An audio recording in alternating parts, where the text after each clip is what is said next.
Academy.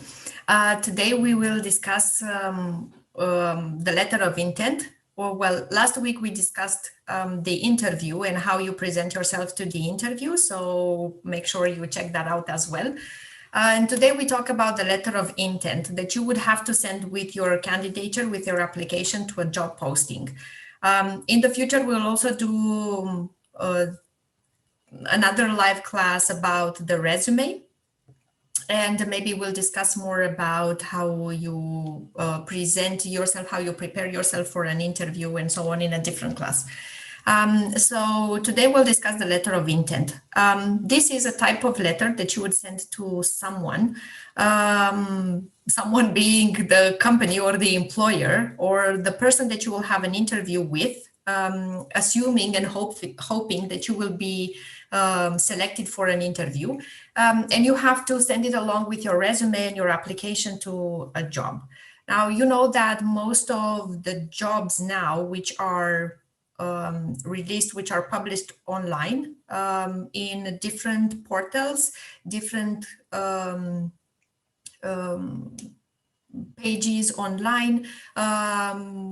Now you can also have these career sections on the company's website. So if you are interested in a certain company, you should check their career web page.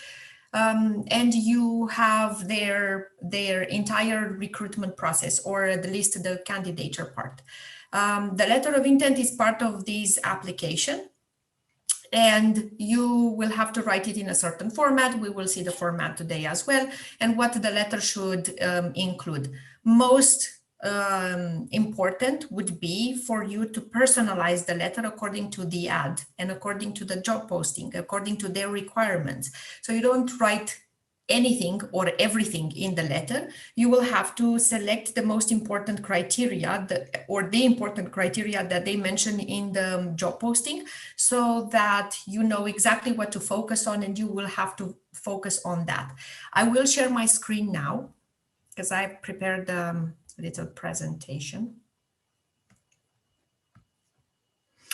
Now, it's the letter of intent, and we send it as response to a job posting, to one that you would be interested in. And we send it when it is specified in the job posting and when it is not specified in the job posting, and you send it along with a resume. If they specify it in a job posting, you definitely have to send a letter of intent. If they don't specify that they request or that you should send one, I think you should send it either way, because now it's part of the recruitment process, and it's commonly accepted that you would send a letter of intent. Now, if you don't send the letter of intent, not necessarily that you would fail to be, that you will fail to be invited for an interview. If it's clearly specified in the job posting, please send your resume and letter of intent to this email address or to this address, or address it to a certain person, then you should definitely include the letter of intent. If it's not clearly specified, I think it would increase your chances if you do send one. And the format to use is the business format, and I'm going to show you a business format at the end of the class. The business format would include the name, the organization, and the address of the person you write to, or the company that you write to, your details as well, the date, and you would start very formally with a salutation, with an introduction, with the body of your letter, and you would then close it in a certain manner. You always have to have the letter very well typed, no mistakes, no typos. The typos are the little spelling mistakes that you may sometimes do when you don't pay very close attention to what you write. You also have to make sure that all the spaces are equal, that you write in a single line, and that you proofread it 2 times, 3 times, have someone else read it before you send it out. You would also include a signature if you have the possibility to do that. I think that there are different methods now to include a digital signature to a letter that you write in a Word document on your computer. If you have the possibility to print it, then sign it and then scan it, that would be okay. But the signature is not always, it's not really mandatory because you would send it from your email address, because you would actually put it on their website, or you send it to an email, or you send it as part of an email, okay, then it's not really necessary that you include a signature, but it would be a nice touch to have a signature at the end of a very formal letter, or of a letter, just a letter. Now, we said that the letter of intent is a response to a job posting. There is another type of letter, which is the letter of interest, in which you express your interest in a certain company. It's like an inquiry. So you send a letter to actually present yourself, present your qualifications and your experience. And you are actually looking to see if they do have a position that would match your profile. So they don't have a certain vacancy yet that you reply specifically to, but you really like this company, you would want to work with this company, and then you would send a letter just to inquire if they have any vacancy. That would be a letter of interest. The purpose of the letter of intent is to specify why you are qualified for the vacancy. The purpose of the letter of interest is to express your interest in a company, also to show why you would be a fit for this company if they do happen to have a position that you would like to fill. So either way, you have to specify why you are qualified for this vacancy, why you would be a good fit, why you would be a valuable employee. And this is what you would have to strongly suggest or strongly talk about. And you have to emphasize all your strong skills and your strengths. Now, we start with the salutation. You should know the name of the employer, meaning the name of the person that will conduct the interview or the name of the person that you will work with. That's the ideal situation. So if you don't know the name of the employer, maybe the job posting doesn't mention or doesn't specify the name of the actual person that you should write to, you can phone the company and ask and let them know that you want to send your candidature for a certain position and you would like to know the name of the person that would receive your candidature, so you can address your letter to them. And companies do give out the name for that. Most of them actually do put it in the job posting, or if you find this position on their website, you can check their team page, see which is the head of the human resources, or if you know that the position is in a certain department, you can look out the name of the head of that department. Or they do have a recruiter's name on their website. So you would then include the name of the recruiter because they're the one doing the screening. But it's okay to write the name of the manager or the name of the director or the name of the head of the department, because basically you will be working with that person. If you by any chance do not know and you cannot get the name of the employer, you would include in your letter, dear sir or madam. You can also put as a sort of a title, to whom it may concern. That's something pretty formal that we generally use in letters when we don't know to whom we address a certain letter. And it's okay to write it, but it's mostly okay to know the name of the person that you write to. That would be ideal. So do your best to find out. And if you carefully read job posting and vacancies, most of the companies do write it down. In your introduction, you have to specify why you write the letter. First of all, you have to specify the name of the position that you write for. You can also specify where you found this position, the ad for this position. For some companies that is important because, I don't know, maybe they find they send this vacancy to different employing or recruiting websites, and they would like to know maybe which one is the best one, the one that performs the best maybe. And if you do find the position on their career webpage, on their website, and you specify that, that would actually prove your very high interest in this company, because that means that you are maybe periodically checking out their career page. So that would mean that you're really interested, and companies and recruiters and employers do like when people are really, really interested in their companies. And because that would mean that you would have a very good drive, a very good motivation to work for this company and actually to perform your best. So we write this introduction line to specify the job of the name of the position that we write for, where we found this position. And you would have to also specify a little bit why you think you are a great fit. And we can start the introduction by like this: please find enclosed my candidature for the position of, or you can say, please find herewith my application or my candidature for the position of. You have to very, very carefully look at the name of the position in the job posting.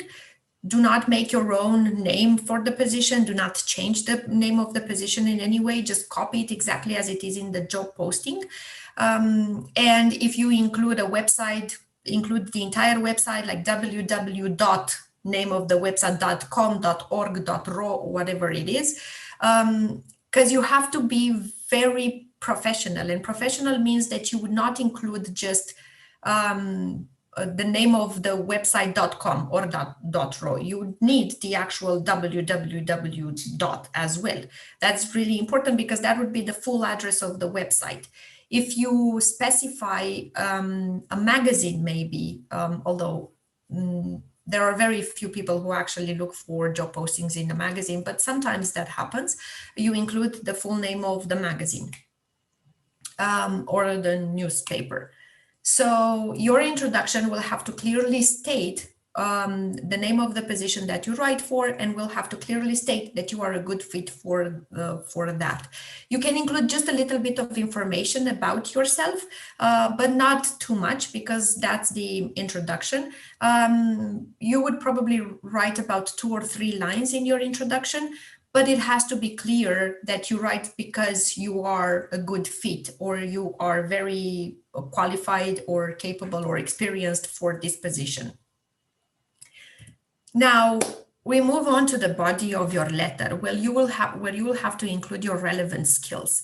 What I mean by relevant skills is the fact that you have very, very carefully read the ad, the job posting, and you have very carefully considered the criteria that they would select you for, or the requirements, or what they want from you. If they want you to be a university graduate, if they want you to be a university graduate of a certain field or from a certain university, or if they want certain qualifications, certain trainings, certain courses that you would have to bring diplomas for, that you would have to have a certain type of experience for a certain number of years, or that you would have to be a proactive person, self-motivated, self-driven, that you work well in a team, that you work well by yourselves, that you're autonomous, that you are dynamic and expressive, and you have good communication skills. Sometimes those are also included in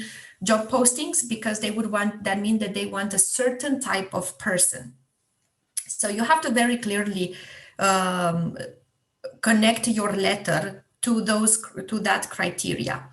Now, if you do have, let's say, that they want a graduate from an economic profile, and you are a graduate from an economic profile, you would have to specify that, but you don't put too much pressure on that, because there would be other skills that you would have to focus on. For example, you would mention, I am a graduate of such and such university with an economic profile or with the profile, and then you state the name of the profile, which has provided me to gain experience in a certain field. You don't have to point too much at the university. It's just enough to mention that. Sometimes maybe you don't even include that as well, because you would also send out your resume, and your resume would actually include all your education.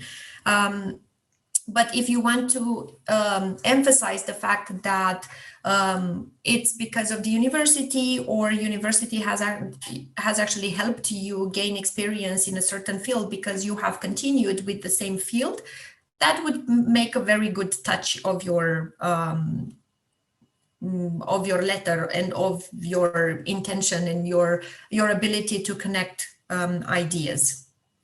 You have to look as well as your responsibility, the responsibilities that they post there, and connect the responsibilities with the requirements for this position, and then your skills.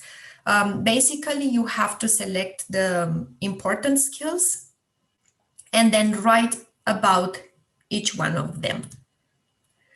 If you want to talk, for example, about your experience, you can start your paragraph or your sentence saying, considering my long-term experience in, and then you talk about that field where you have experience, which matches, of course, the experience that they require and the one that they actually posted in the job ad. And you would talk a little bit about your experience. Where was it? If it's a long-term experience in, you don't necessarily have to write the exact period. You can refer to that period a little bit later on.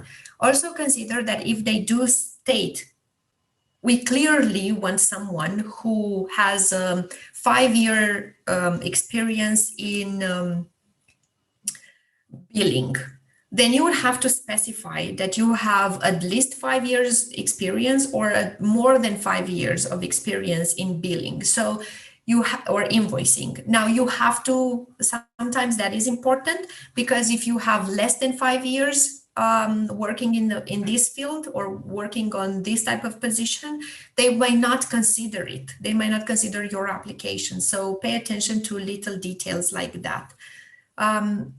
Now, if you've worked in different types of companies, for example, if you work in a multinational company and you are applying to this position, which is in a multinational company, that sometimes is pretty important to mention, because there is this aura of people, of corporate employers and people who work in multinational companies. It means that you have the ability to adapt to very dynamic situations, to very dynamic working environments, and you have a lot of experience with dealing with people. If you don't have experience working in multinational companies and you want to work in a corporation, do not specify that. Do not bring out to attention what is not in your best interest. But you have to maybe point to the fact that you speak foreign languages and that you would be able to work in a multinational company for the fact that you have communication skills in different languages or in one language. Now, we all know that English is a criteria for most of the companies, especially because there are many companies that do have connections with abroad, or that work exclusively in English. So you have to consider which type of company you apply to, and make sure that if you write in English, make sure your English is flawless. Ask someone to review your letter if your English is not 100% accurate or advanced. So consider mentioning briefly the type of environments that you've worked in the past, because that would be a plus in certain occasions, especially if they do mention it in their job posting, that they would need someone who has worked in international environments. Later on, when you want to, in the same paragraph, when you want to add different other information that would be important or that would make you stand out, you can write in addition, you can write furthermore, you can write moreover, which means that on top of what I've said until now, let me tell you this thing about myself as well. And that's when you would, I mean, in this entire paragraph, you would focus on the criteria that they mention, and you would just link each one of them to your skills, to your aptitudes, to whatever is positive in your training, in your experience, that would make you be a very good fit for this company and you would successfully do this job.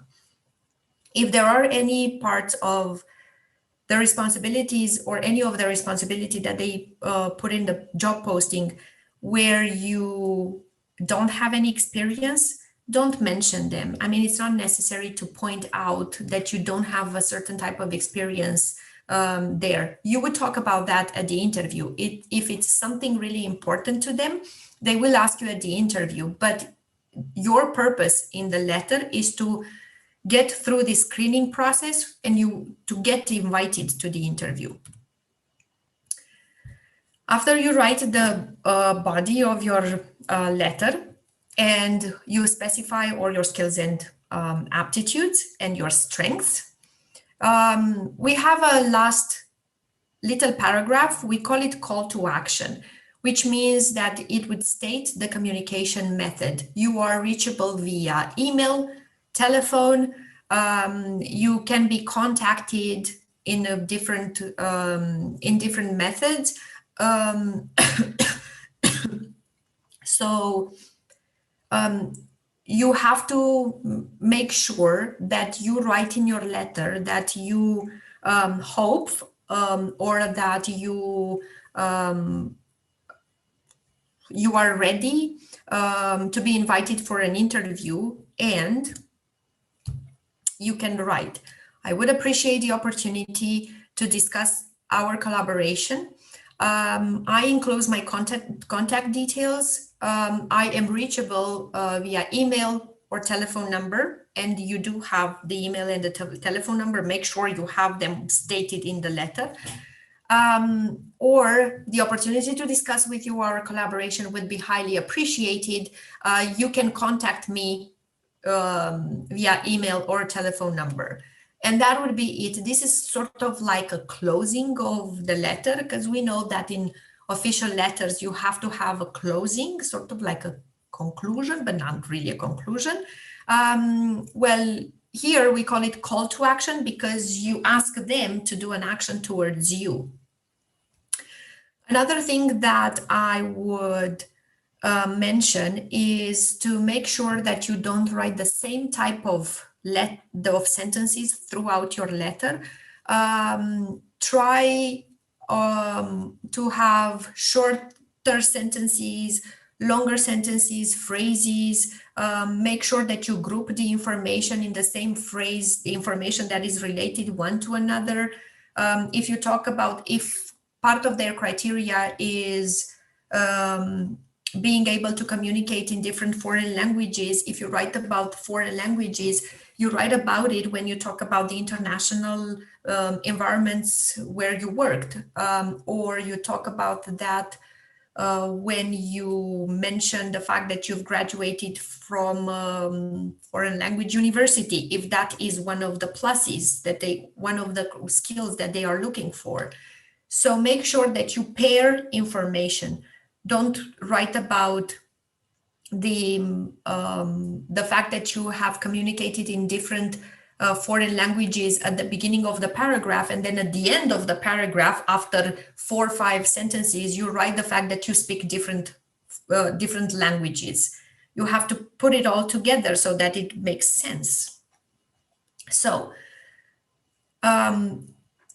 this call to action would then just very nicely conclude your entire letter and would then ask the other person or tell the other person that you are available for an interview, which is basically why you write the letter of intent in the first place. Now, the closing part is where you write best regards, comma, make sure you don't forget the comma, yours sincerely, comma, yours faithfully, comma, respectfully yours, comma. These are for formal letters. If your letter is less formal, meaning that you don't, you speak in a more personal, or you write in a more personal manner, and but you have to consider for which type of jobs you would write that. You can write best regards. You can write cordially or respectfully. Try not to make it too personal. You can also write wish you all the best or all the best, comma. But I suggest that you, if you are in between formal and informal, or you don't know exactly how to end your letter, maybe best regards or yours sincerely would be the best choices. If your letter is neither formal, nor informal, then just write best regards or yours sincerely. If it's very formal, yours faithfully, respectfully yours, that would be the best choices. Also, if you don't know the name of the person that you write to, and you address your letter with, you salute your letter with, to whom it may concern, or dear sir or madam, maybe at the end just write yours faithfully or respectfully yours, because those are more formal, let's say. So then you write your name underneath, and then underneath the signature, if you do include a signature. I actually advise you that you do include a signature, especially if you write your letter in a Word format, in a Microsoft Office Word program, and you attach it to an email, or you attach it to an online application. If you send it in the body of an email, it's not necessary, of course, to include a signature, but you would have your email signature. Even if you write from your own email address, you can still have a signature, an email signature. About the email, we will discuss this in our live class about the resume. Make sure that your email address is formed with your name. It doesn't look very professional when your email address is sweetdonut at I don't know what.com. Okay, so please don't do that. Now,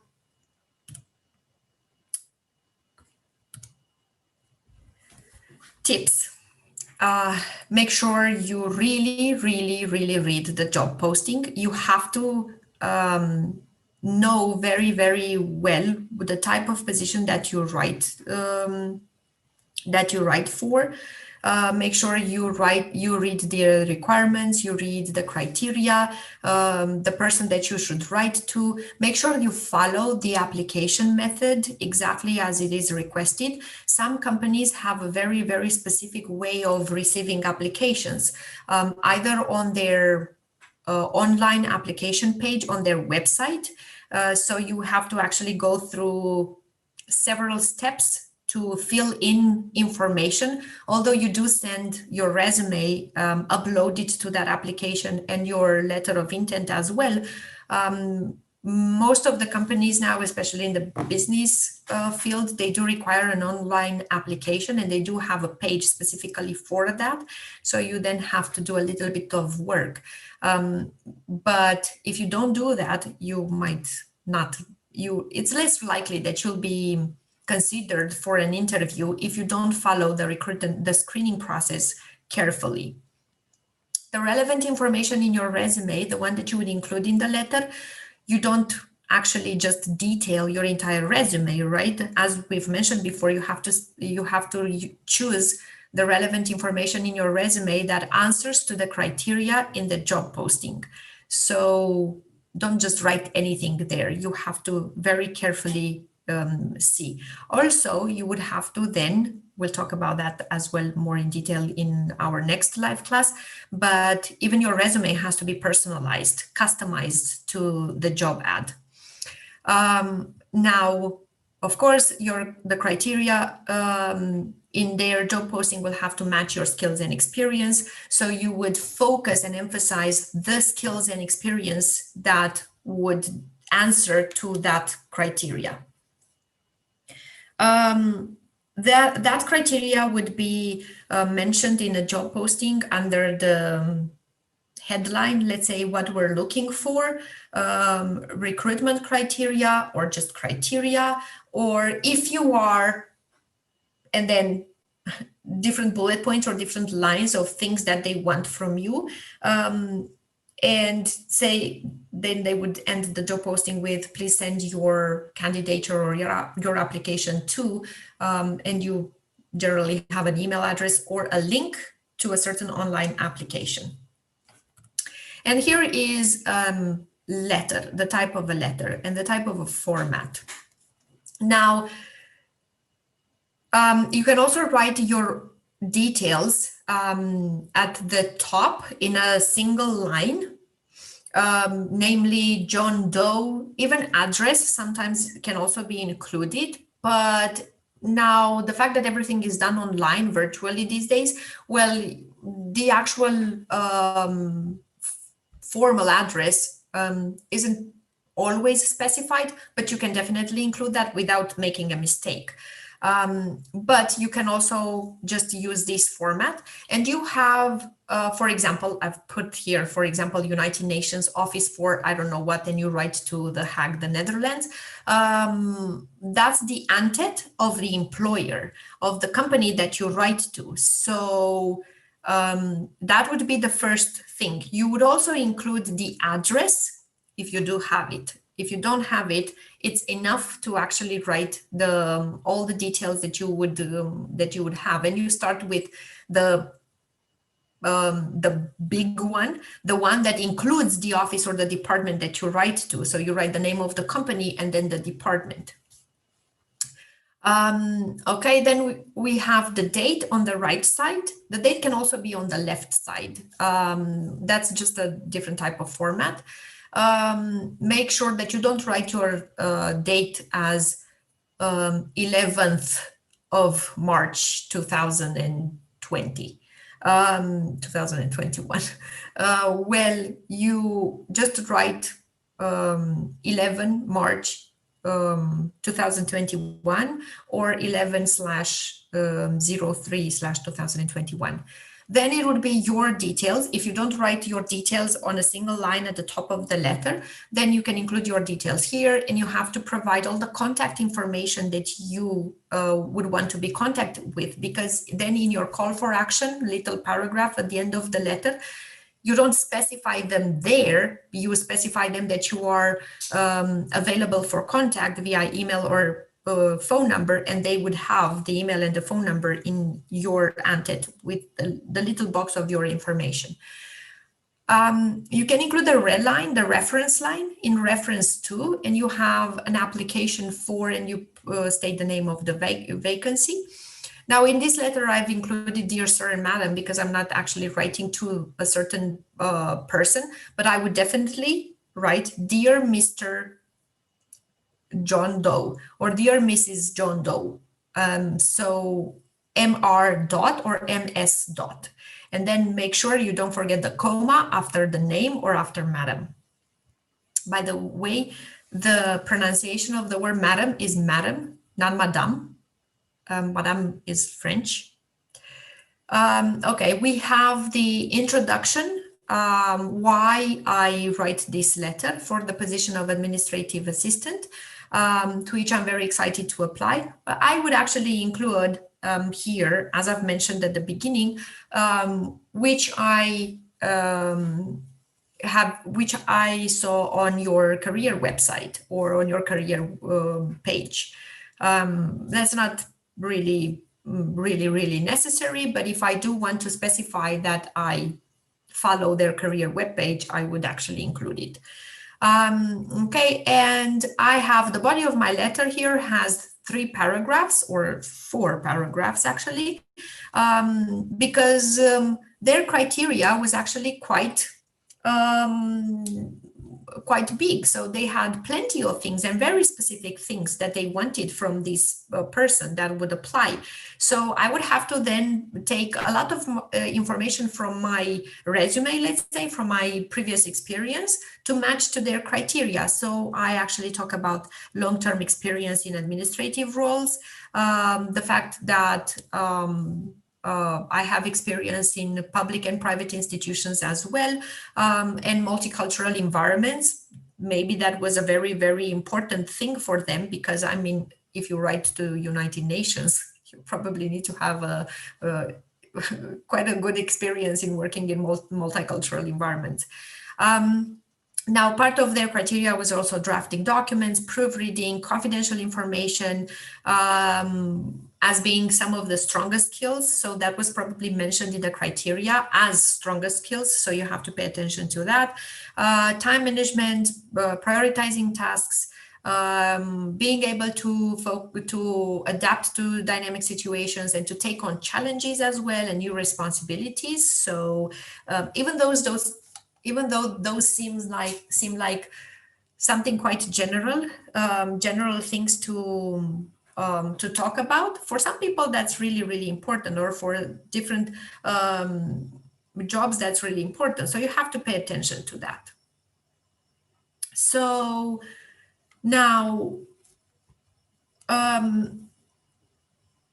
if I've also mentioned the supervising roles, because apparently this position had a criteria like that, and you have to, you don't just mention, I have acted in supervising roles. Well, you have to specify a little bit how and what type of roles and what exactly you did there, because although that transpires from your resume, you still have to talk about it a little bit, because you want to show the fact that well, the supervising roles, or part of my job was to supervise certain type of employee or the workload of a certain type of employee. And you would mention that, because that would actually be a very big plus.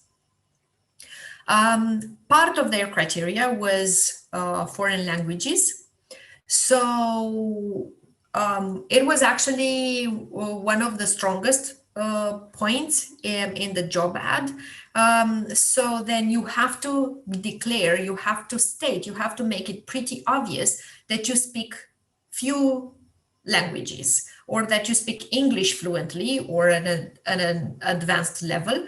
And then maybe the other one's not so advanced, or maybe all of them are really advanced or real fluent. And if you do apply for a multinational company where different languages would be required, or would it be spoken inside the organization, you would have to specify that. I think that would be a very good plus for you to specify. So of course, if you do speak these languages, you cannot really lie. Now, the call for action in my letter starts with, I would appreciate the opportunity to discuss with you the possibility of our collaboration.